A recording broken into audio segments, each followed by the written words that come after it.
This week on the show, Marvel's midlife crisis, budget bloat, fan fatigue, and the fight to stay super. Plus, we dissect the division of Warner's Discovery and the newest announcement from Apple. Prepare to launch to ludicrous speeds. It's time for another episode of Nerd It Here Weekly. Bruno, do the thing. We're wearing sunglasses. Hit it. It's better not awaken anything in me. The name's Bond. James Bond. Some days you just can't get rid of a bomb. I'm responsible for my own happiness. I can't even be responsible for my own breakfast. We have Santa Claus. Assemble. Welcome to Nerd It Here Weekly. I'm Riley Trahan, Senior Entertainment Editor at Nerd It Here First, and as always, I'm joined by my co-host Deepak Chitnis. What up? Producer Bruno Meneses. Howdy. And our chief hot new Potter correspondent, bringing us all the news on this hot new generation of Dursley. I don't know if I want that to be my title. Nope, I knew you wouldn't. That's why I gave it to you. It's Jackson Trahan. Oh, man. It's not enough recognized that this part of the show is supposed to be me bullying you. So we should get back to that in the best way possible. Did you guys see these hot new Dursleys? Yeah, you were yeah. crazy thirsty about her. It's not even just her. It's the both of them are looking hot. My understanding was that the Dursleys were supposed to be like suffering from soul rot. I mean, maybe they'll throw some makeup on there. But these two are. It's the Aunt Mayification of the reboot. Precisely they have to increasingly couldn't be have put it better more myself. attractive. It's exactly this problem. You're exactly right, and we need to continue to track it. Gen Z continuing to insist that they don't want any actual sex in their films. We just don't want to see actors. anyone unattractive on screen. Never. We're paying you $30 for a movie. Get the uglies out of here. Yeah, goes out of there. I'm not tuned in on this joke whatsoever. Oh, there's the Warner Brothers is announcing the casting for the new Harry Potter show that they're doing. Right, they're gonna do like a 10-year-long HBO prestige Harry Potter each drama. book is a season, basically. Really torture the shit out of these kids as much as possible. So they've been announcing the casting as it's been going of like different characters of varying prominences. So like, is it Nick Frost is Hagrid, and Lithgow? Did they officially announce that? That one I did see that one. Yeah, that's official. But Lithgow is Dumbledore, and Dumbledore. Papa Sidhu is Snape. Yeah, which I'm excited about. Although Janet I did see a bunch of people. I mean, this is the thing, Bruno. The Snape casting is a great example. A bunch of people pointing out that the notion of a black Snape is perhaps cool and interesting as a race bend situation in the Harry Potter universe, until you realize that does mean that Harry's dad and all his friends just bullied the shit out of the only black kid at Hogwarts for 5 years. Yep. And then suddenly it becomes like a lot more depressing. Also, isn't Papa Sidhu like handsome? Yeah, he's hey. Yeah. He's a good and isn't Snape canonically not? I'm more. I wasn't expecting this to be the Potter section. But yeah, there's a lot. This is the point. Is all these castings are sort of like doing this, like presenting you with like an O question mark, like an American Dumbledore, same sort of thing, right? Like, yeah. Okay, I guess if that's what you want, we'll see how these pieces congeal. I don't know. We try not to prejudice anything. Anyway, that's a good word. Papa Sidhu sort of sounds like you're talking about Leah Sidhu's father, Henry Sidhu. And then I had to ask Papa Sidhu for his daughter's hand in marriage. Anyway, the actors who were playing Harry's aunt and uncle, the Dursleys, are young and attractive, which are not two features that people okay. in the book. So they're sex appeal bending all of them. Right. Yes. The girl playing the aunt is from what's that Pete Davidson movie? King of Staten Island. Yep, that's right. She's like the main love interest in that movie. Interesting. Yeah. Yeah. Anybody else we have? I'm just looking at the full list. If we've done this much of it, I'm just making. No, I think we hit that well. All right, let's get into the roundup. Jackson. Woo! The Nintendo Switch in the roundup yet. The Nintendo Switch 2 has broken U.S. launch records with 1.1 million units sold, somewhat powered by the inclusion of Mario Kart World as a launch title. But the Switch has run away with things, Jackson. The Switch 2. Are you surprised? Are you excited? What's going on here? Talk to me about this reception after they moved 3.5 million units in 4 days. Yeah, it's a record-breaking figure by most metrics. I'm pretty surprised just for that, but also I'm surprised that Nintendo seems to have been able to keep up stock. Not only did they have 3.5 million units ready to ship on day one, which is Yeah. pretty good, or days 1 through 4, I suppose, but I've also seen GameStop and other retailers advertising that they're getting restocks. So Mhm. there are more on the way. Well, With and the this was- possible. How refreshing. Deepak, Yes. I was gonna say exactly this, Deepak. I don't know if you remember when like the PlayStation and the Xbox after they launched, then you couldn't get your hands on them anywhere. Damn, I feel like the it's first one. still a recent phenomenon that I will physically see, and whatever the new Xbox is called, or a PS5. Yeah, the Series like, X or whatever, just out in the Right. wild, Yeah. like on the shelves. It's still so alien to me. Hmm. And Jack, I saw that 80% of Switch buyers in the US also got their hands on Mario Kart World. And I was like torn as to what I thought about kind of the title launch situation, right? Because on the one hand, it's Super Mario Kart World, and that's really the only new game for it. On the other hand, I heard somebody compare it to more the launch of a new phone, where they were like, there's a new model of the thing that's out. If you want to buy it, you can. There's one great new thing that it can do that the old one can't do. Other than that, it's kind of just menial upgrades. And then moving forward, every month, there's kind of another new thing the new one can do. You'll get Donkey Kong the following month. You'll get Metroid subsequently. Do you think that's kind of a fair assessment of the Switch 2 situation?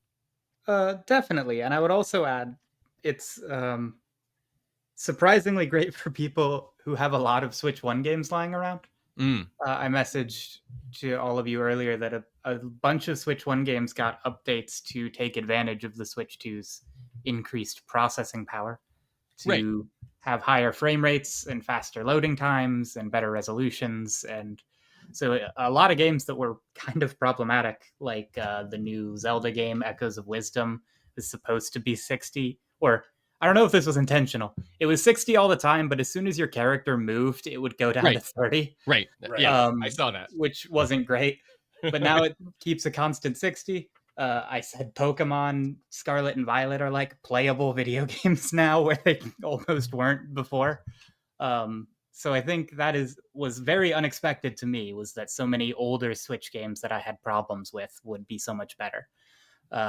But you are correct. There's really only Mario Kart in terms of new software right now. And I'm eager for Bonanza news. There's a Bonanza Direct, which is an incredible sentence, coming out soon. And I look forward to hearing more. Bruno, do you have a Switch 2 yet? Yep, I got it launching day, same as Jack. I also got it with Mario Kart World. I've been... Sorry, I was also going to say Mario Kart World's $30 cheaper when you get it with the system. That's why they Yes, sold so many. that's also true. Mm-hmm. And like, I'm having a blast. Honestly, it's definitely one of like probably the best Mario Kart so far, just because of like how different they did everything and like all of the improvements. And then like just going off Jack, yeah, I'm still excited for like the upcoming releases, and that's enough to keep me going. We have Bonanza coming soon. There's the Tears of the Kingdom Switch 2 edition, which I already have on my system, and I've been playing through it, and that's been a big improvement from the one on the Switch Yeah, one. I've been replaying Breath of the Wild, and the load times are so much better. I've already mentioned before, Cyberpunk 2077 is on my list. Coming soon. That's insane to me. I'm waiting to see if there's going to be a price drop like around holiday season, but if it's not, I just might get it to myself for Christmas. Yeah, I can't wait to check that out. That's going to be the one that, like, for me, I think I will probably like it's not going to system sell me because obviously it's out. I could go get it right now if I wanted. Right. But like when I do buy the Switch 2, I will get Cyberpunk on it. It will be my third time purchasing the game, and I have right. Same. Yeah. All right, Deepak, let's swing from because I don't have a Switch 2. I assume you don't have a Switch 2, Deepak. You still just excited about your first Switch that you just got? Yeah, I just joined the party, so I'm at the back of the line for the next one. So let's swing. Jack was kind enough to let me sample his, and it was very fun. Well, let's swing this side of the conversation over to a place where you and I, as the old fogies on the show, can be a little more comfortable. Harold and Kumar return, my guy. Our favorite, sort of high school comedy duo that was big when we were we were the exact right market for these guys, and they are getting the John Wick treatment of comedy as they return several years later. We won't dwell on how many to help Deepak and I not feel too old. Did they die? But Hurwitz and Schlossberg are returning to write and direct alongside Mhm. Josh Harold. Produced by Mandate Pictures and Lionsgate, the film promises the return of the relevant R-rated stoner comedy style that made the franchise a cult favorite. Filmmakers hinted at a generational twist in an upcoming installment. Harold and Kumar get high with their kids. Who knows? Maybe we get the Bill and Ted treatment here. But Deepak, what do you expect? How will Harold and Kumar resonate with the kids? I don't know. I think it's going to be one of those legacy sequels that's more for us.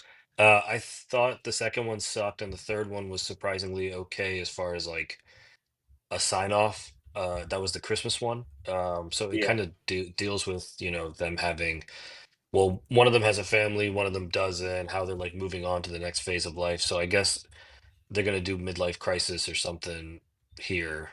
We'll see. I mean, I'm open minded. The first one is still top 5 comedy all time. Yeah. Well, and that's the thing is they are good, right? Like if they were even Mhm. like middling, I would be like, oh, I don't even know if I want this, right? But I feel like those original films were good. They were original. They were like provocative, right? Like I mean, Guantanamo Bay especially was like getting at Mhm. something that might seem like a little bit trite now, but like at the time was like a thing that we didn't really know how to talk about, and they just really ran at the thing. Yeah. Which I think was like made it an interesting comedy and not just like a traditional stoner piece. But I wonder, like Jackson Bruno, as sort of, if we're really generationalizing this conversation, um, do you guys feel like, I mean, just even in the marketplace, like, I don't know where stoner centric comedies fit in at the box office these days. Like, this thing's definitely going to go to streaming, right? And then just kind of get Right. drowned out by the noise after 2 Right. days. Well, it is easier to get high at home than it is at a movie theater. So it has that going That's true. for it. Mhm. A great point. But as far as the generations of it all, I don't know. It's not gonna. I mean, none of these movies are ever going to be at the top of my to watch list. It'll be because Right. somebody else puts them on, Yeah. So adding a new one to that pile is not a bad thing necessarily, but it's. I was surprised when I saw the news. Bruno, did you have any? I mean, I imagine. Yeah. Again, here, look, I'll show how hip and with it I am with the kids. Did you not have Harold and Kumar 4 on your 2025 bingo card? Look, I know the one. I mean, no. It's 2025. Like, and with the amount of legacy sequels we've already gotten so far announced this year, I'm not surprised that we're getting Harold and Kumar. Yeah, as more well. on that later. But on top of that, I'm okay with this. Like, I've watched the Harold and Kumar movies. I think they're fun. I'm kind of with Jack in that, like, I'm not going out of my way to go to the theater to watch this. This is going to be one of those things that I get high at home with my friends and watch it on TV. Hypothetically, guys, according to the roundup, and I love this for us, we are the number one news source for all things Once Upon a Time in Holly 2. But continuing to track this story, Netflix moving ahead with the adventures of Cliff Booth. What we got clarification this week that not only is Yahya Abdul-Mateen II joining the cast, which we're very excited about, just some like really solid, cool casting news. That is good. But also, apparently, Quentin Tarantino was paid $20 million for this script, Deepak? Yeah, apparently $20 million to sell it to Netflix so that David Fincher can make it. And then there's another rumor, and I think this comes from Jeff Snyder, maybe. Yeah, Yes, it was. Snyder. Yeah. Yeah, apparently Leonardo DiCaprio was offered $3 million to shoot 1 day's worth of production for like a cameo appearance in the final movie, and has allegedly said no. Mhm. So he might That's just what be raising jockeying those for. prices will let you do.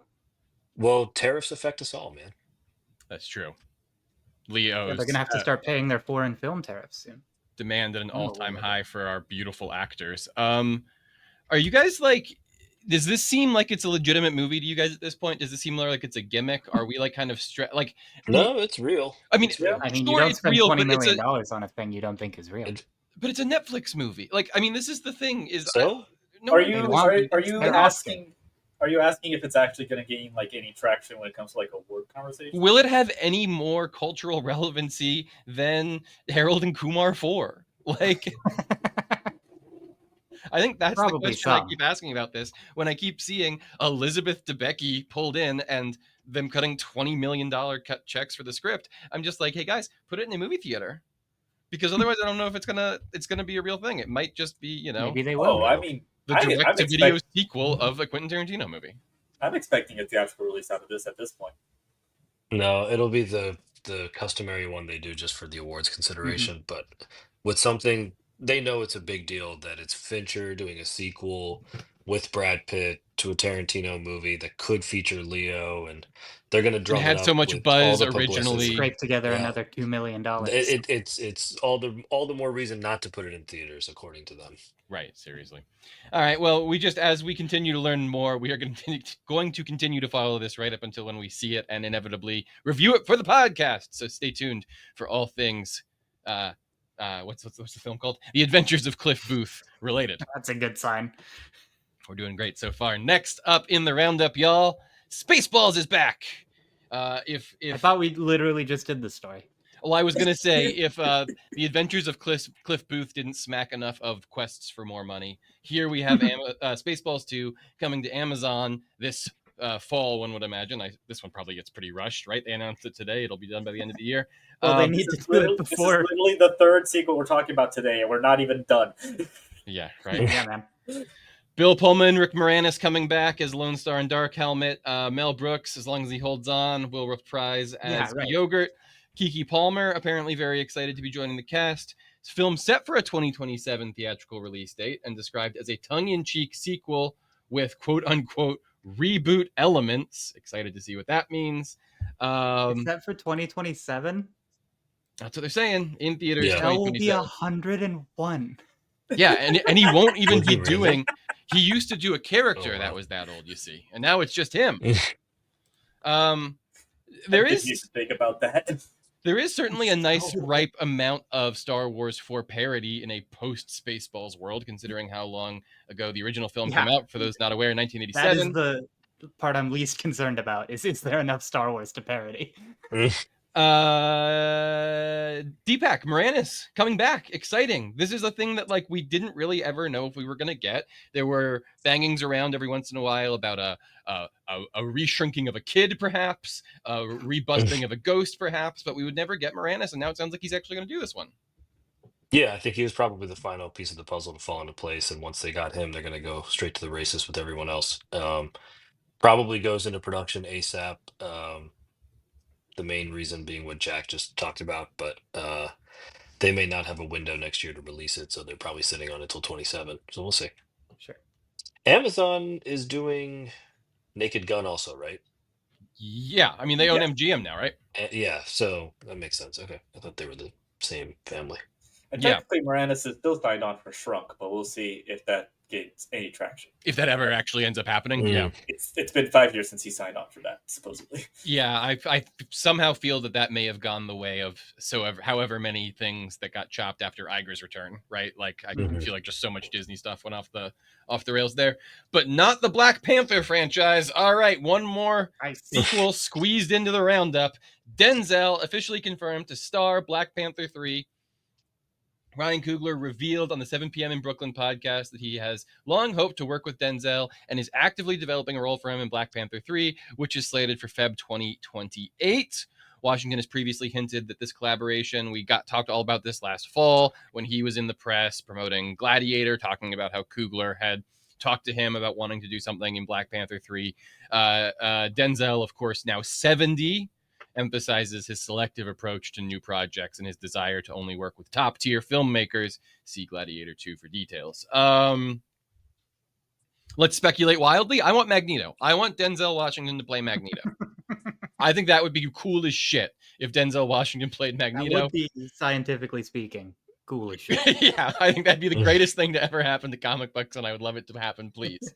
I think that you could easily take his background as a victim of genocide in World War II during the Holocaust, and you could repurpose it to being tragically, you could repurpose it to be any of a number of stories that have befallen the citizens of the beautiful continent of Africa over the last several decades. Certainly there's been no shortage of crises there.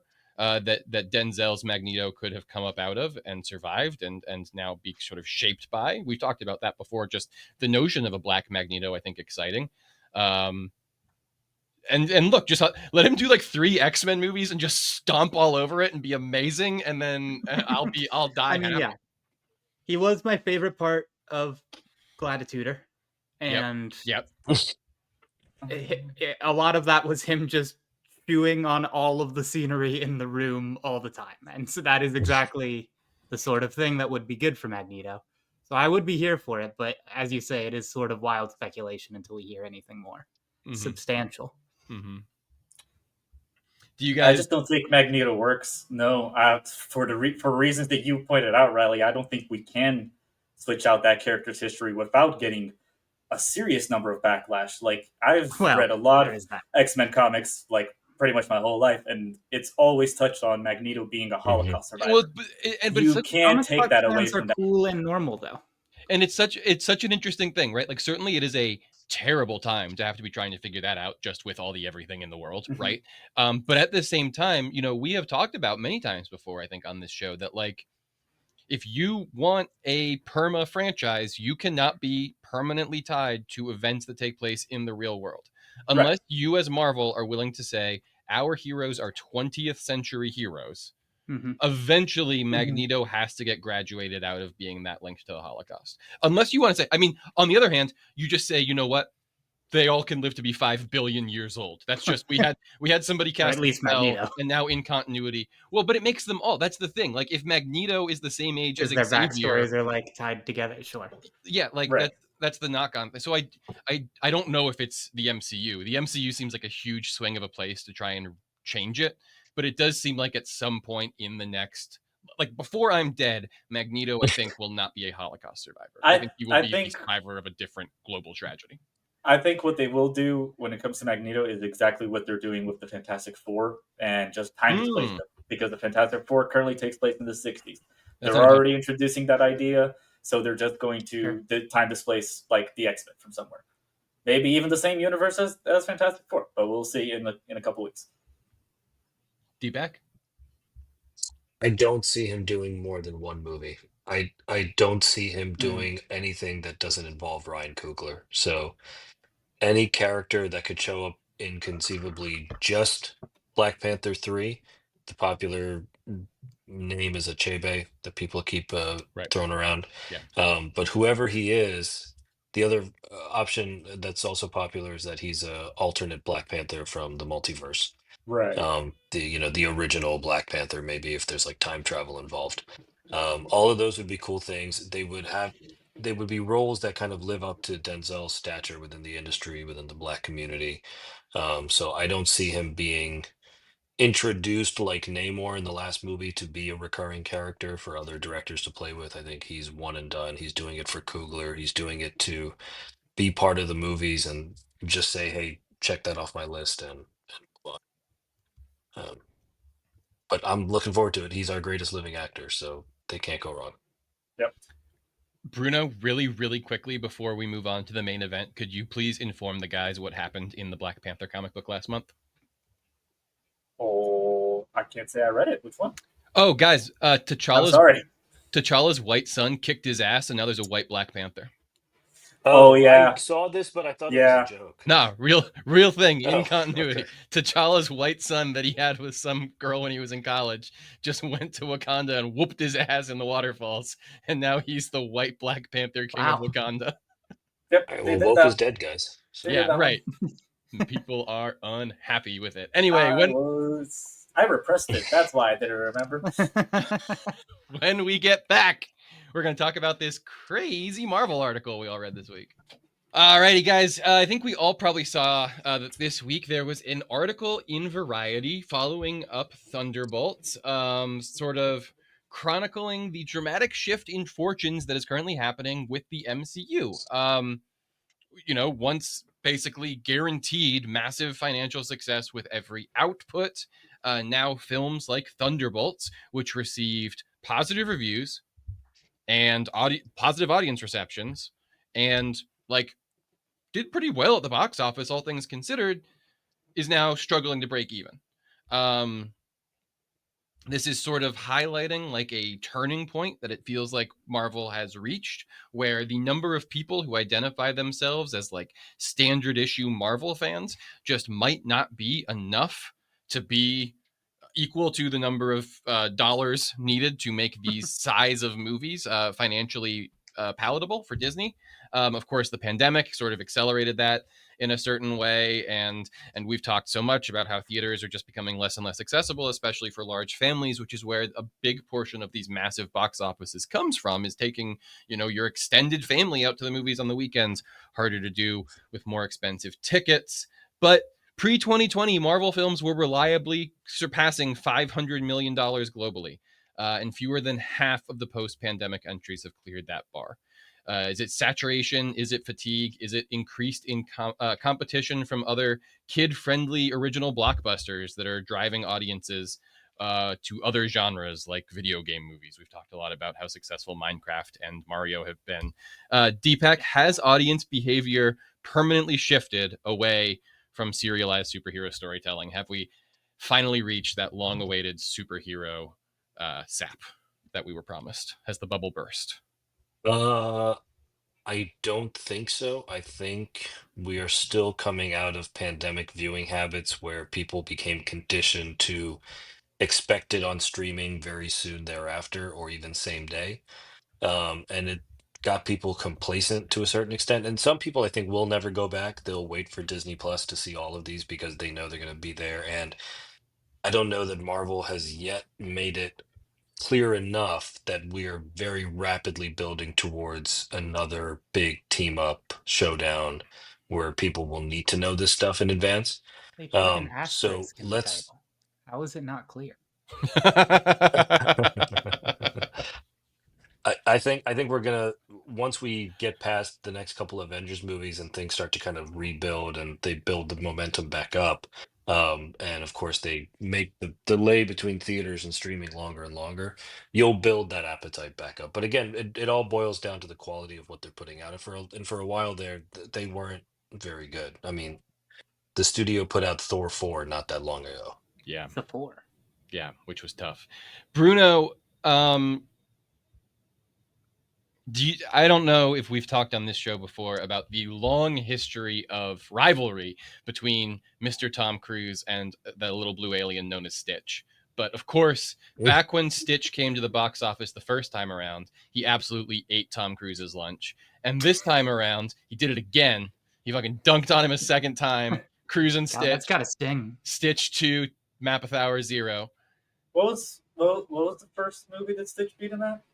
Some other Mission Impossible, I believe. Yeah, it was probably like I mean, Mission Impossible 2. if it's Mission Impossible 2, then I'm tracking a sort of No, it wasn't Mission Big Impossible movies 2. you lose to Stitch.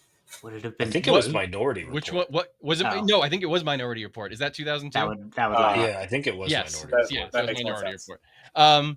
But my question is: so Stitch is out there, Minecraft movie out there, last year Inside Out 2 out there. Like, we are seeing families going to the movies, and I feel like we see. And I'm throwing this question to you because you are, I feel like, kind of our most plugged into the online discourse. But I feel like I see people online talking about like taking their families to see movies. Right? It's Yeah. not as if like that's fallen off. Right? It's just it's not Marvel so much anymore. You were talking to me, right? I was asking Bruno, but you know. I know. I'm joking. Oh, because you have a family to take to a movie. No, because you said I'm the most plugged into the discourse. That's why. All of these things. Certainly. Bruno, I'm sorry. Go ahead. No, you're good, you're good. But I do think this all plays into like the whole like franchise fatigue of it all. Me being like plugged into the internet discourse just means that everyone else is plugged into the internet discourse, and they've been like catching the steam coming off of like what has been happening with the MCU lately, and it made a lot of people like lose faith in it. Like even though like there's some people that enjoyed the Marvels and enjoyed Quantumania and enjoyed Multiverse of Madness, there was a lot louder people that didn't enjoy it, and that just like and that word of mouth is what spread and what caused a lot of people to like look a little bit more negatively on MCU projects. And then like just topping that off, like family movies are always going to be a good gimme to get people in the theater because the kids are always going to be begging to go see it. Yeah. And that's going to get the parents to go see it and get like adults to take their kids to go see it. Jack, I also think you just can't discount what a absolute poison pill Disney Plus is. And I understand Iger wanting to have, you know, complete and total control over just what this hose of money is, right? They can just set that price to be whatever they want, and they have a group of people that will just give them that money every month, right? I understand the appeal of that. And I understand those dollars being more valuable than box office dollars. But if we are looking specifically at the Marvel stuff, and if we are looking at the way that the Marvel movies have suffered at the box office, I don't think you can get around how easy it is to dial one of those movies up on Disney Plus versus, you know, like once upon a time, if you wanted to rent them at Blockbuster, you would at least have to get in the car and drive to the place. And you know, I just think that the ease of access is Well, and Blockbuster isn't a service that you're actively paying for every month, so you don't feel a need to justify it by right. you know, if I go using see Thunderbolts in theaters, what am I going to watch on Disney Plus next month? Yeah. Yeah, I think it is a real problem that it's like a conflict of interest within the studio itself. Yeah. It's sort of interesting Right. where more like less brand affiliated streaming services, which are rarer and rarer these days, but like Netflix is probably the best example. When they pick up other shows, they don't really have that. Like they want to get it as early as possible, and the other producers want to keep it in theaters as long as possible, and so they have to sort of like reach a mutual agreement there. Whereas Disney has to decide all on their own, when are we going to pull it and when are we going to put it on streaming, which will kill it. And yeah, I don't know what the real answer is, but I do agree that I think largely for most people, waiting around is just a better proposition. Like it usually costs less, and most people are not as so on the pulse that they need to see every movie as soon as it comes out. Before the pandemic, I read an interview with Steven Soderbergh that I think about all the time when we talk about this question, because he spoke in that interview about how, as a filmmaker, he knows, like, on the Sunday, if a movie is going to be a success or not, right? Like, probably even before that. I'm probably giving it too much time. He probably said, like, on the Friday. He already knows, just based on, like, how many tickets are sold. He already knows whether or not it's going to be a success or a flop. And he said that I remember him talking about how he wished he had a button that he could push, that just like on the Friday when he came in, when he saw the number, if it was going to be a dud, he could just push the button and it would get pushed straight to the internet so that people could just watch it, so that then he wouldn't have to like scoop it. And I do sort of feel like the Soderbergh like made a monkey's paw wish, and now like this is the world we live in. The underperform- yeah. Oh no, sorry. No, go ahead. I was just going to say that the underperformance of Thunderbolts also raised like more of an existential question for Marvel, which is, are there still enough core fans invested in more of the obscure or the non-marquee characters to justify blockbuster budgets every single time? You know, the early success of the MCU stemmed from turning lesser known characters like Iron Man into household names. But as Deepak said, recent attempts obviously not replicating that magic, right? Ballooning production and marketing costs yield diminishing returns on top of that, and inflated ticket prices means people are less likely to turn out at the end, no matter what it is you're putting into a theater, right? Audience enthusiasm appears completely reserved, Bruno, for stuff like high stakes team ups, your Deadpool and Wolverines, your Spider-Man 3 Ways Home, and this seems to be prompting Marvel to lean into the big name franchise stuff and kind of like skirting our smaller scale guys, like Blade into limbo, or like Deadpool off onto streaming. But that doesn't get around the fact that they just made a new Avengers movie that didn't break 500 million. Well, another thing that like I wanted to mention that's like that's definitely affecting a lot of the MCU's box office, and it's entirely their fault, is like how you mentioned, is how bloated their output has been. They've been doing like what has it been 3 movies per year for the past few years. Fantastic Four coming up is already the 3rd year, and is already the 3rd this year. And when that happens, they have this thing where they need to have the previous movie out on Disney Plus before the next movie comes out in theaters, and that is already going to hurt their box office profits. So they're supposedly gonna lessen that output going in years forward, and maybe that'll lead to like the theatrical releases having a larger window so that people can spend more time going to the theaters and have to spend more time waiting for it to get on Disney Plus. But who knows? Deepak, I'm gonna take you let's go back a couple of movies here. I'm gonna start recent. I'm gonna get older. These are Okay. worldwide box office numbers. Okay. Brave New World, 400 million. Deadpool and Wolverine, 1.3 billion. The Marvels, just under 200 million. Guardians Volume 3, 845 million. Ant-Man and the Wasp, Quantumania, 475 million. Black Panther 2, 860 million. Thor, Love and Thunder, 760 million. Doctor Strange, Multiverse of Madness, just under $1 billion. Okay, so there's your numbers. If you are the head, if you're Feige and you're going to the guys and you're saying, hey, to Bruno's exact point, we're getting rid of the bloat. We're stripping back what we're doing. We're getting rid of those quotas that we're going to talk about later, but James Gunn is in the press running his mouth about how those quotas are beating us up. We're getting rid of those. we are throwing out the movies we don't have good scripts for. Blade's gone, right? We're streamlining, we're moving forward like this. We are helping you, the filmmakers. You're Kevin Feige. The end of this sentence is X is the amount of money that non-Avengers movies have to make. What's that number?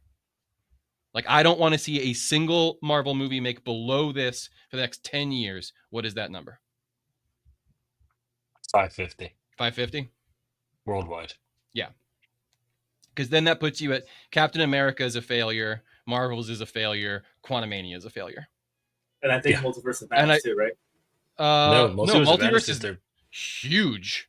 Yeah, that was a big hit for them. It didn't do anything domestically, but internationally it blew up. So the split on Multiverse of Madness is 187 million domestic, 411 worldwide. Oh, okay. Yeah, it's silly. But yeah, I think that's fair. I think that is a fair estimation, Deepak, and I think that those conversations are probably happening right now, right? For whatever comes after the Doomsday and the Secret Wars of it all, because this is unsustainable, and they don't want, the bubble to have popped. So kind of winding down this conversation, in light of the market volatility and the rising production costs, Marvel, as we have said, is moving towards a more selective strategy and a more conservative future. We have talked about the Palm Springs retreat of it all, getting rid of certain dangling threads, just cutting them off. The potential end of our good buddy Thor, if Chris Hemsworth's social media flubs are to be believed. But that's a work. with uncertain appeal. Projects with uncertain appeal being shelved or scaled back, while resources are being funneled onto reliable tent poles like Avengers: Secret Wars and Spider-Man 4. Although Marvel tried to control costs on Thunderbolts, even a relatively modest $180 million production and $100 million marketing spend failed to reach profitability. Nevertheless, Marvel has structural advantages, hypothetically, like the Disney Plus integration, merchandising sales, and theme park tie-ins that insulate it from single film failures. They don't go under just because Thunderbolts flops, but certainly the studio does have a long-term strategy that these movies are all sort of a part of. I wonder, where are we all on the strategy right now? How sustainable do we feel like this is? Are there any big lessons we're hopefully learning from Thunderbolts? Are we suddenly pivoting to go big or go home as a viable long-term last-ditch effort strategy? Where do you guys see the future of the MCU as we stand here today? They're gonna go big until they have to go back to being small. Look at the horizon. Fantastic Four is a big movie. I don't think we get anything until the next Spider-Man, which is probably going to be a big movie. It's Fantastic Four, Doomsday, Spider-Man, Secret Wars. Well, I think Spider-Man now predates Doomsday because they pushed Doomsday. Oh, because they pushed Doomsday. Oh, Jesus Christ. Plus, there's talk of Strange 3, Shang-Chi 2. So it's going to be big, big stuff for a while. They are in go big or go home mode. Jack, Bruno, any other Marvel thoughts?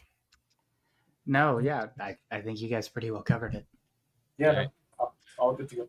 All right, when we get back, Jack's going to take us through the highlights of this here Apple Development Convention. Yeah, that's what they call it. Yeah, all right, suckers, strap in. Because Riley gave me time to talk about nerdy software design stuff, so you all have to listen. So, Apple had their yearly Worldwide Developers Conference, if you were curious what it's called. Yeah. Which is That's what I their said. presentation. It usually happens in early June around my birthday, and it covers all of their new software, where the presentation in fall covers all of their new hardware. Last year, they announced Apple Intelligence and a bunch of new features around AI and large language models. I was a little disappointed. I felt like they were kind of caught flat-footed, that they weren't really, didn't seem very prepared for the conference, to be honest. And that turned out to be true, because then they didn't end up actually delivering on all of the features that they promised, and had to open up this year with kind of an apology for not doing what they said they would do. So that's up first is the Apple Intelligence section, where they came out and said, hey, we're real sorry. We didn't fix Siri yet, and also a lot of other stuff that we said hasn't really come about in the way we promised. But we're still working on it. I was really surprised that they said that there was going to be, like, they gave another date. They said 2026, which felt really bold after you missed the first one, but whatever. The biggest thing from the Apple Intelligence section that I wanted us to talk about was they are adding a new ability for developers to use the language models on their devices to do stuff in their apps. So, like, you could have a banking app that summarizes all of your financial transactions, or a journaling app that offers journaling suggestions. And these are things that are pretty difficult to do, because usually for these models, you have to send this data off to another server, which is not super kosher for like secure information like that. But all of Apple's models run on device because they really care about data security and privacy. So I think this is really neat. Oh, and also because most app developers are not going to have the money or resources to build their own language models. So allowing them to use the ones that Apple has made is like a very advantageous thing for the Apple ecosystem as a whole. So I like this a lot more than last year's Apple Intelligence stuff. I'm excited to see what app developers can do with access to these models. But that really wasn't the main event, which was also surprising. They didn't want to talk about Apple Intelligence or AI very much, because the whole rumor this year was that they were going to redo the visual design of the operating system. And that turned out to be true. So the reason I have a visual presentation up, and if you're an audio listener, you should tune into our video podcast if you want to see better images of what this sort of thing looks like. On YouTube, Substack. Yes, you can see it on YouTube or on our Substack. We're all so close here. YouTube.com/nerditherefirst or NIHF.com. Yeah, there you go. I don't know. It's not my job. I'm the chief Harry Potter boy. God damn it. Quick, Sterling, cut the ad.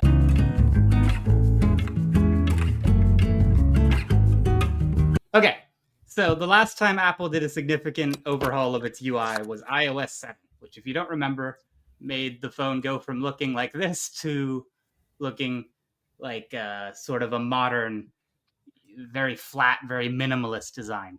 In the nerdy Apple design fandom, if that's a thing, the old design was focused on this idea called skeuomorphism, which is the idea that apps and other things are based off of real objects. Like the compass looks like a real compass, not a pictographic representation of a compass. The camera looks like a real camera lens looking at you, that sort of thing. They have largely stuck with the flat minimalist iOS 7 look with a few tweaks since then. And the big rumor this year was that they were going to redo the whole visual design. And this is what we got. So I'll be curious if you guys think this is a dramatic enough redesign. But here's their big sizzle reel. So the big term they are using is liquid glass. Glass for the way that it reacts to the optical effects behind it, and Liquid for the way that it animates, like it bubbles and zooms and moves around. A lot of interactive components turn clear when you start interacting with them. And a lot of other UI elements have been made floating and more sort of disconnected from the rest of the space. Yeah, I think it's interesting. I don't think it looks super dramatically different. Some things like the icons are supposed to look like pieces of colored glass layered on top of each other. I think they could convey that better. But the thing I am most impressed by is the refraction, the way it actually like bends the light. But I shouldn't get ahead of myself. Here is a better image of all of the operating systems using it. You guys have any initial impressions that you would want to get into? I think the sort of thing for me is that it's always a little bit challenging to know what these things are going to look like, just because I do feel like in your hand, the device always looks a little bit different. Just, how maybe like the actual visuals of the screen are kind of calibrated to look like or whatever. But I mean, at this point, basically I feel like I'm looking at designs of stuff that I'm already very used to across the TV, laptop, iPad, phone, and watch, all products I have, all these screens looking pretty much the way my screen on them looks right now, with maybe I did kind of cut out the TV one looking because it is the most similar out of all of them, I think. Sure. That's fine. But yeah, I think I'm not noticing anything really jumping out at me yet, aside from this sort of nice blue that they've decided to code all of this. Yeah, and I mean, even that's mostly just like a consistent background. Yeah, right. That's just a nice design. That's not, you can customize your background. Yeah, right. Yeah. Yeah, it's kind of whelming, I think, at first. It doesn't look like they redesigned the whole thing. No. But the more I have thought about it, I think the more differences I have noticed. Okay. Bruno, I know you're not even really an Apple boy. Do you have any thoughts? I mean, like, to go off of Riley, yeah, I still recognize everything as what it was pre-update. I mean, that's even more telling that you look at this and you're like, I know this. Yeah, I mean, I've had an Apple before. It's just that it's been like 10 years. But well, exactly. but the thing is, I'm not sure how I feel about this like style that they decided to go for the liquid glass stuff. Like, I mean, props to them for being able to like get the hardware and software like that far, and I think it's pretty impressive. But I just think they're trying too much at this point. Well, that's interesting. Here, well, we'll go into. I think you're right that it is a technically impressive thing to be able to render, and I'll talk more about that in a second. But here is specifically iOS, which is, I think, how most people will interact with the system. Oh, okay. With a few different settings and modes and new features and stuff. Sure. So there are features that are not visual design elements. I'll get into those really quick. Two of these come over from Google Pixel features that I know people really like. One of them is call screening. So when somebody calls you, it can basically leave a voicemail at the start of the phone call to explain why they're calling you. And you will see that as text displayed on your phone, and you can choose whether or not you want to answer. Ostensibly, this is to prevent like spam callings, where you answer and then realize you're talking to a robot or a representative. No. I understand. This is for when you and your sibling are from different generations, and so you need to be able to say, "Hey, Jack, I just wanted to give you a ring to talk through some stuff. If you could please answer the phone, that'd be great. Thank you." Yeah, I am curious how this will work for the person on the other end. Like, yeah, it seems interesting, but like I said, it's already implemented on Pixel, so there is at least like a standard. The other one that is unambiguously great is hold assist. So if you're put on hold, you can hang up and your phone will call you back when your hold is done. Yes, this is good. Great. This is smart. Wow. Again, though, a feature that other phones have had so far, right? Like, yes, that's another one that comes over playing from catch up. There's also a few changes to messages that we can see in these images. You can add backgrounds to messages now. You can do polls in group chats. You can send money in group chats through Apple Wallet, stuff like that. But yes, I think there was an audible reaction to this rightmost phone where all of the icons have been set to liquid glass, which is an option that you have. I think this goes from looking good on some backgrounds to looking absolutely illegible on others. So I think a lot of mileage will vary depending on what your background is. Yes, this is. Here's another of the liquid glass effects in motion, so you can see the actual animation and the refraction. And this is what I wanted to talk about. Is I have complained before that these devices are way too powerful. That like the amount of processing power on a phone is just ridiculous for what most people use it for. And Right. I think this image and a few of the other ones I'm going to show do a good job of showing that like they are doing genuine ray tracing calculations to figure out how light would bend through glass. Like this is not just a pre-canned animation. Their phones are Why? just because they It's can just icons set up on a their phone phones to work- screen. to work AI models. So now they have ray tracing cores built in to play games. And again, nobody uses them, so we're going to use them for the UI now. Because I am a little because the development team was told that the processing power had to keep going up Fucking because stupid. it needs to continue to be competitive. And I they're want like, to we're out see- of stuff to do with it. I want to see if you can turn this little graphics effects off in the phone settings and then compare the battery life of those two phones. Yeah, that's the real question. I'm curious how this is going to fry your battery. Here's another one. I want to give credit. These are the only two I believe that I have that were posted by a Reddit user. So these are by Boop79 and Short Seaweed 2814. In particular, I really wanted to highlight this middle Yeah, animation. this middle you can one see is some real like there's chromatic aberration like you get on a prism where white light that goes through this effect becomes rainbows. It's ridiculous. It's kind of So cool. that's It is it- very cool. This is one of the ones where I'm like, Yes, this looks no. really cool. Don't get me wrong, D-Back. It's awesome, but It's why? It's going to look really cool when they put this on. Do you guys know that crazy future looking? Is it like a Nokia that's like it just looks like a piece of glass?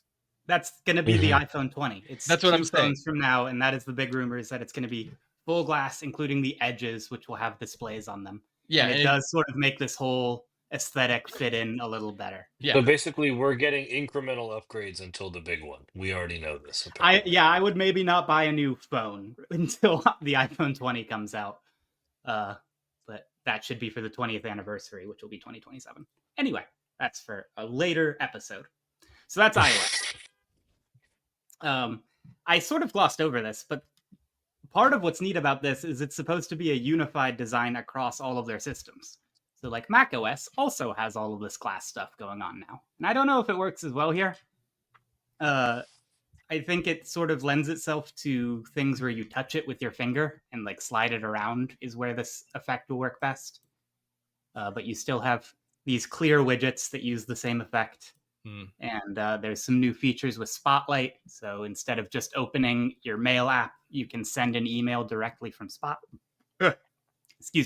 directly from Spotlight, and you can specify the message and the recipients and everything else.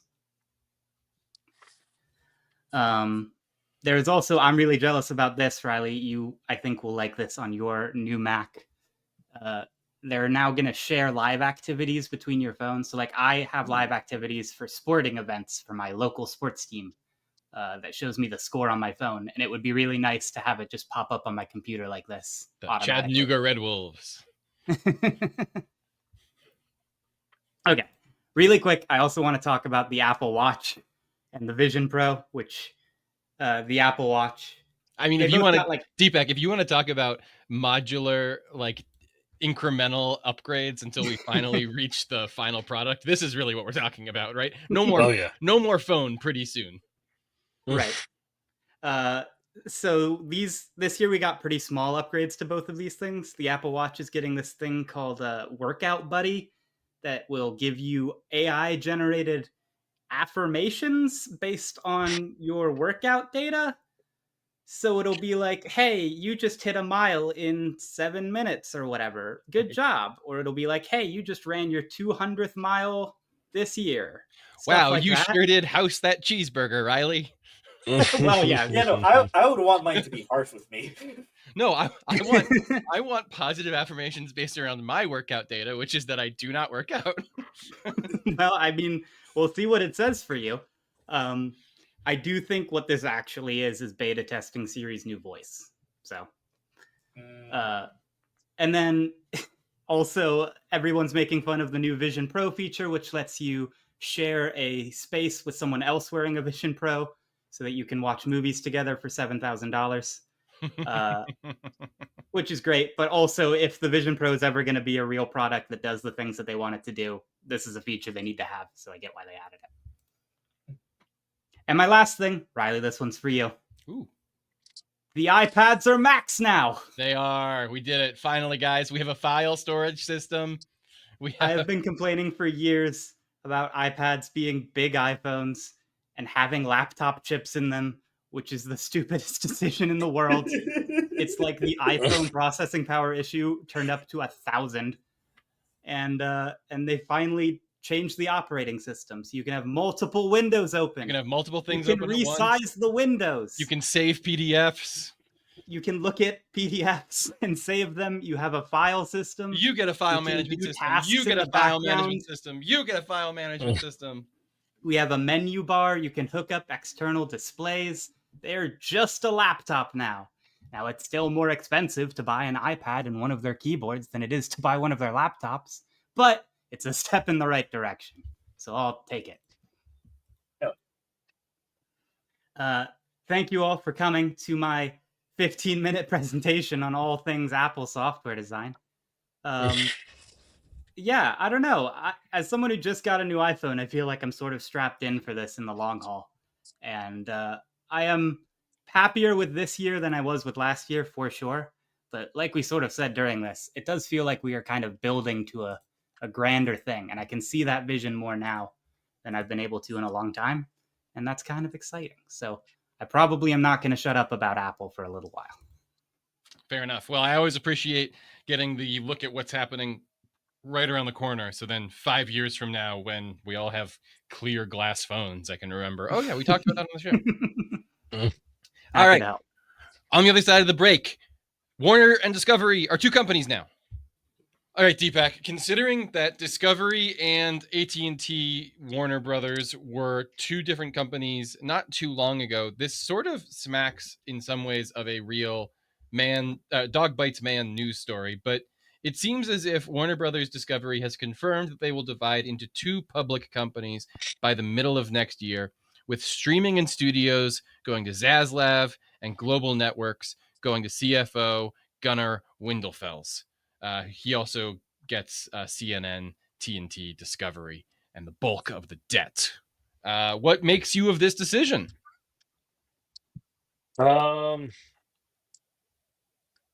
It sounds like Discovery went a very long way around to acquire some Warner Brothers assets. Yeah. There's something I'm missing as to why anyone thought such a short marriage would be a good idea for Warner Brothers. I don't know what this means for Zaslav's future. I don't know. Maybe he's done his part and he'll golden parachute away now, and they'll turn it over to someone who might actually have the studio's best interests at heart. Well, but that might be wishful thinking. Everything I read made it sound as if this is what David Zaslav has had his heart set on his entire life, that he has wanted to be the head of a movie studio, and that this, if you believe the hype, has all gone swimmingly from his perspective, and now here he is atop one of the major studios of Hollywood. All according to King Kaku, baby. Perspective benefits of this for Zaslav. Sharper focus. He is now running a more streamlined studio. He doesn't have as much to worry about as he did before this decision. His portfolio has shrunk considerably. Potential downside, this does seem to have been the part of the portfolio that has been giving him the most trouble. He, of course, came over from Discovery and seems to have had a hard time coming onto the Warner Brothers side of things. Another possible benefit, though, because we're being positive, another possible benefit is this gives him more access to buyers. This gives him cleaner, standalone, IP-rich media business that he can use to attract potential investors. He's at the start of a new thing here with James Gunn in the DCU. He's at the start of a new thing here with this Harry Potter thing. He has a cleaner slate than most people have had in the Warner's division lately. The other, I think, big benefit for him right now is that there is a cost discipline reward, right? Past moves may start paying off dividends now that the company has become smaller, right? Like HBO going back to being HBO Max and presumably getting all the TNT and Discovery and CNN like stripped out of it will make that app a better app and will thus make David Zaslav's company stronger, right? So there are just going to be things about this that I think work out for him. I do think there's a lot of potential risks, though. I think it's a huge reputational hit. I think he looks like an idiot right now. Like, he is going on year 2 of being the punchline in Hollywood. And I don't think anybody wants to be that. I think this debt is insane. Even after the separations, both companies are still carrying huge amounts of debt. And to be honest, I only see that turning into him like taking the tax break on the Batman Part 2, right? And then there's just the execution challenges. Like, he has not successfully organized this company yet. And so I'm not going to suddenly assume that he's going to be able to do it. Sure, it's smaller. Do it. He hasn't done it yet. I don't know. I mean, like, it's a tough situation for him to be in. And I recognize, Deepak, that you have like held on to this theory the whole time that like he is going to get like golden parachuted off. But I think this might have been the plan. I think the Discovery guys are walking away feeling like they made out clean. You know, sure, we have to pay $60 million of Warner Brothers debt, and we never have to talk to David Zaslav again. Like, that. Zaslav came in from Discovery, Yeah, right? Right. Yeah. And now all the other guys are They going just hit back the to ejection Discovery button. without him. So this was all just like a 5-year con to get rid of him. That's what I think it was. Like, I think you were not far off, but the golden parachute was, hey, buds, you want to go run Warner Brothers? Now everybody else is going back to Discovery to That is do a whatever pretty they were funny doing before. result of all of this. Is that Mhm. it's like they Right. left him in the move, and they're like, "Hey, did we get Dave?" Yeah, everybody said, He's hey, still running Emperor, them? those clothes do look good. We're going to hit the road. I mean, there's a lot going on here. There's a lot going on here, but I do think part of what we should focus in on is the DCU of it all. Because in addition to updates regarding the fact that it's called HBO again and that they are schisming away from Discovery, we Well- also... Just a quick like minor question that maybe you guys will have the answer for about Yeah. the split. Yeah. How does this affect like certain like TV shows or sports with like broadcast and streaming deals? Because, for example, All Elite Wrestling has a single deal right now with Warner Brothers Discovery With Warner's, yeah. So AEW, I think, that probably- will allows them to broadcast live shows on TNT and TBS while streaming simultaneously on Max. Yeah, I think you can So- split those rights, though. It might be like next day Right. on Max. Like, that might the simul stream might be a problem. But I think that there are other sports leagues, Deepak, correct me if I'm wrong here, right? But we see where they will stream live on one network and then you will get the archive somewhere else, right? Like, I can Right. Okay. think so. For example, this is a great example, actually. You can catch live soccer games on the ESPN app, which is owned by Disney Plus, but Apple TV is the official home of US soccer, or actually, I think just maybe even worldwide soccer, streaming wise. So they can break those rights out in weird ways. That would sort of be what I would guess.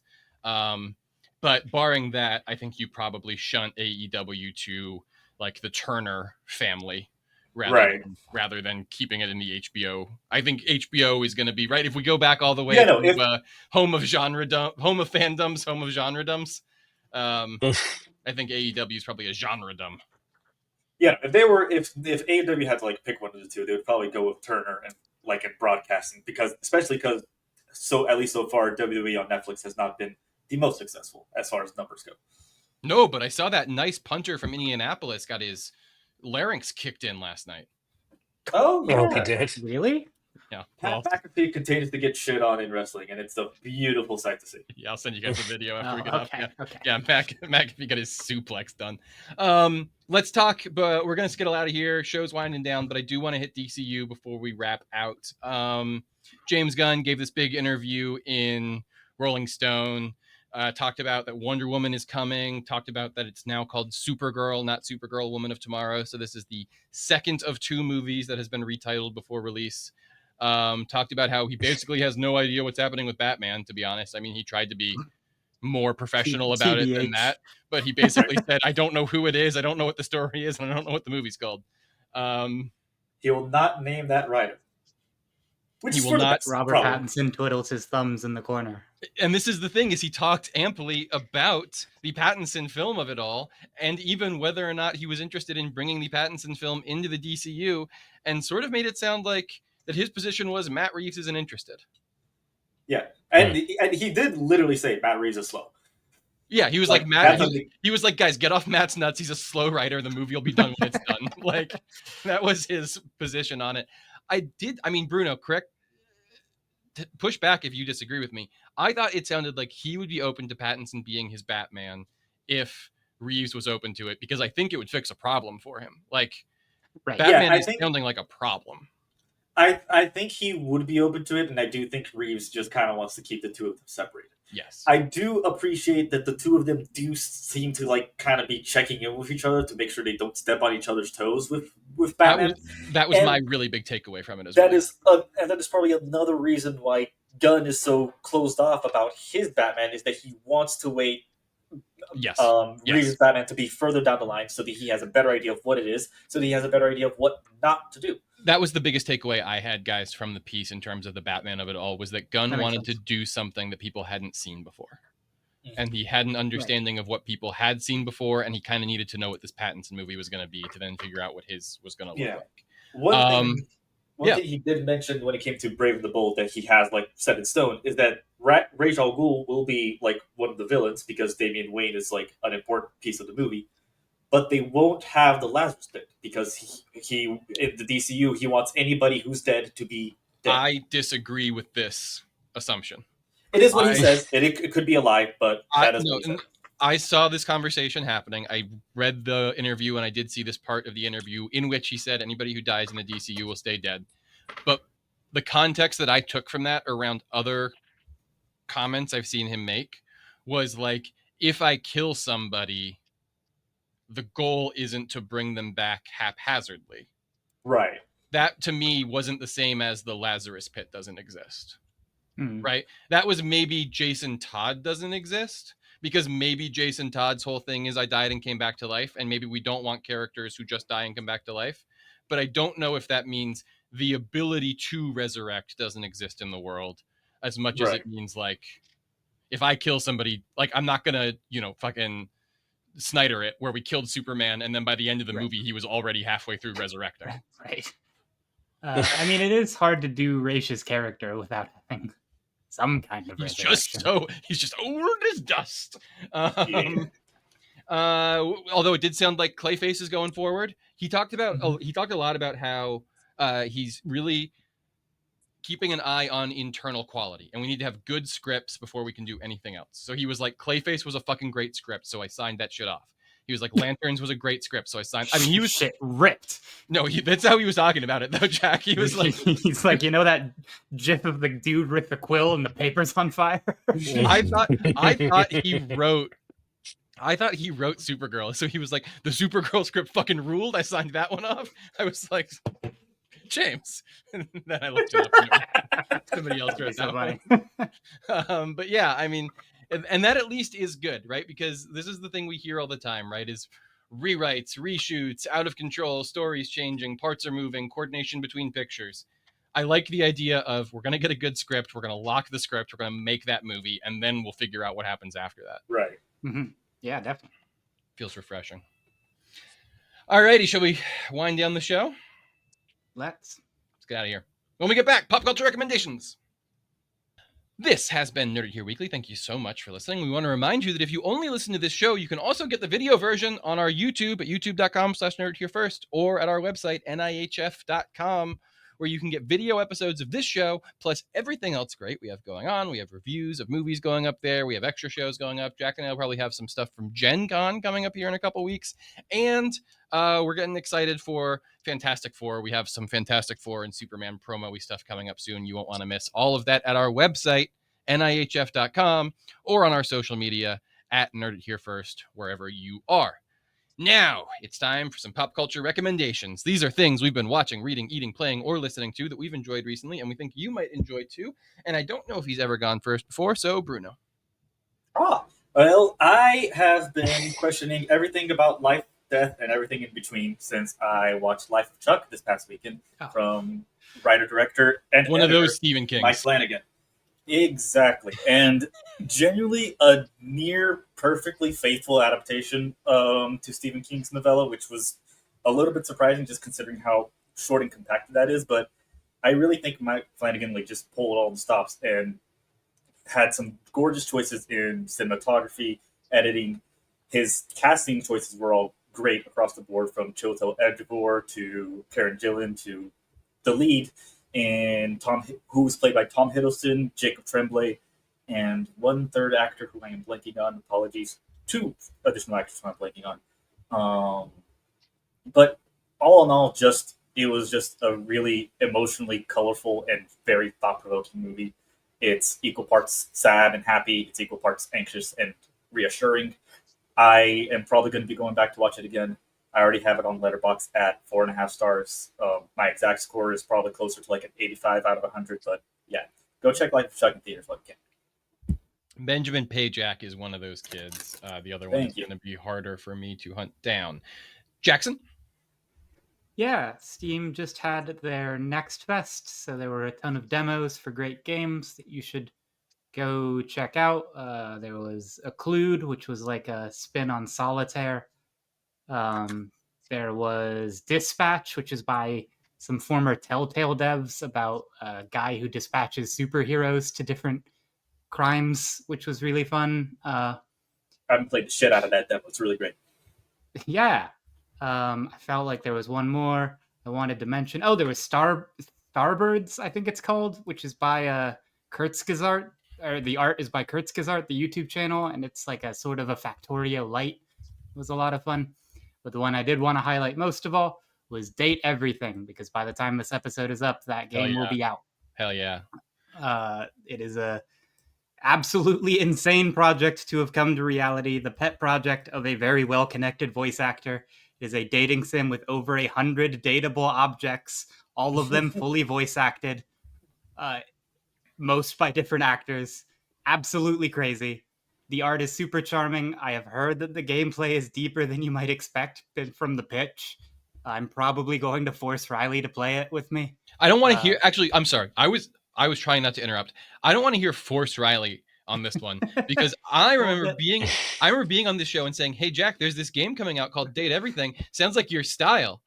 I've been on this one, but it's more funny if there's like a conflict there. Sorry, Bruno. Make a note. Make sure. Hey, Bruno, don't forget to cut this one. That would be embarrassing. That would be embarrassing. Oh, Jack, you gonna make me play the dating game where I have to kiss the toaster? Yeah, there you go. Now you're getting it. No, sounds good. Let's do it. Deepak? I'm still reading Operation Galactic Storm. We made some progress this week and found out who the green colored or dressed woman on the cover was. We did it, folks. Yeah, we got there finally. You've been asking. All of us for like months. Yes. So I still got like more than half of it left. Deepak finally finished issue 3, and we got the answer to who the characters in the story are. I think it was like, I think it was. It might have been 3 or 4. All right, I got a couple. I'm going to try and go quick. Yeah, no, it's okay because he's reading it in the time that it takes for the issues to come out. I put it down for several weeks. Yeah, one a month. No, that's correct. You're pacing one a month. Yeah, you're doing it correctly. You're doing it the right way. Okay. Josiah Howard's book Blaxploitation Cinema is an amazing guide to black film of the 70s. It has some really nicely well-written essays in here, as well as interviews with 10 Q&As with directors discussing their films from the Blaxploitation era. All of that is good. There is also a guide to films of the era, giving you information about the actors, the premises, the productions themselves. All of that is fine, but the best part of the book absolutely has to be the section that is just all of the movie posters, because God, we used to know how to make movie posters in this country, didn't we? Now they're all floating. We don't anymore. Now that's just huge heads in the sky. It used to be cool stuff. Guys, the DLC for Date Everything lets you date a microtransaction in the video game. All right, real quick, I'm gonna have to round it up. I also watched Andor season 2. Andor season 2 fucking rules. If you haven't checked that one out, make sure you get around to it. You don't get 2. Great. What? You're just cheating. And A third. Death Stranding. Jesus Christ, God. man. Well, I'm gonna. Been I was busy. thinking. I couldn't. There's no way I can get Deepak to sit through an entire playthrough of Death Stranding, but I might be able to like take a playthrough of it and cut it down, and then watch it with Deepak and like do commentary alongside it. Maybe I do like Sure. want to get your reaction to that. If Deepak, I want to get your reaction to Hideo Kojima as a creator, Yeah. and I'm You trying get to it now. figure out, I was like, I want you to play Metal Gear Solid, and now you understand where I'm coming I from. want to figure out how to make that happen. So maybe we'll just watch the cutscenes or something. I don't know. We'll figure it out. But Death Stranding content coming soon. Death Stranding 2, 9 days away as we record this. I'll just wait for the movie. Yeah, I mean, right. that is All a right. thing that's happening. That's what I did for Right. Last of Us. It's been working out fine. This has been Nerd It Here Weekly. Thank you so much for listening. If you want to continue to support the show, you can subscribe to our website, nihf.com, where you can type in your email and get all of our stuff sent straight to your inbox for free. You can also follow us on YouTube at youtube.com/nerditherefirst, or subscribe to us on the socials at nerditherefirst on all the socials, let's just say. We want to thank Bruno Meneses for production support. We want to thank Sterling Haynes for support on our socials. We want to thank Wiki Rascals for our logo and artwork. We want to thank Purple Planet for our theme song. And we would like to thank you for continuing to support this show. And if you want to continue to follow along with us, make sure you come back next week to hear.